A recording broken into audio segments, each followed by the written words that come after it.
Aksakalların güzel dilleri var olsun. Sağ olun. Yolunuz həmişə sizi doy Senin varlığında yaranmışam ben. Ezelden olmuşam xilqətim ana. Ezelden olmuşam xilqətim ana. Bir daha değil. Tələsmə.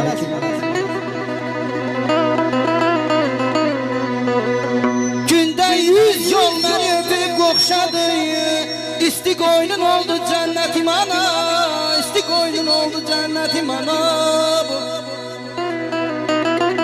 Gerçi sen bizi köreldirsen deyək də anaların şərəfinə. Şair Əli Səfəroğlu'nun anası Mehri Hanım'a yazdığı şiirdir. Deyir, Allah mənə bircə zərlə var verə.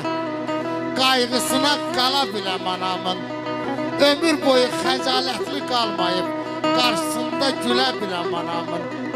Zinət olub şöhrətmə şanıma, xəstə sürünübdür yanıma.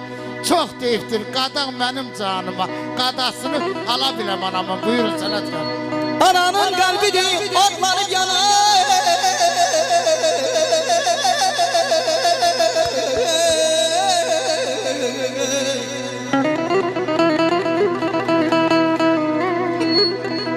Ananın qəlbidir, otlanıb yanar. Gecəni gündüzü hayımıza qalan, hayımıza qalan.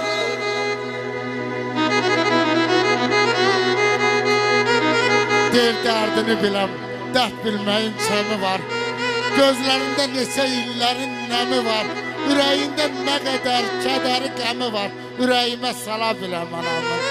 Bu yaşında utanmağa ataydım. Ayaklarından quzuncuma qataydım. Kədərini bölə biləm anamın. Ağ saçları ağ bir nura bürünüb. Gözlərimdə ay nüftürləmin mələkə tək görünüb. Səfəroğlu dizin sürünüb. Dərgahına gələ biləm anamın. Dərgahına gələ biləm anamın. Hər bir övladan şərəf şöhrət ilə şan atadır. Başa tac, qəlbə fələk təxt Süleyman atadır. Süleyman atadır, Süleyman atadır. Səni yaradan torpağa qurban olum. Deyir, köllüm ata nəsiyyət istəyir. Bəhmənin sözlərdir. Dillərinə qurban olum ay dədə.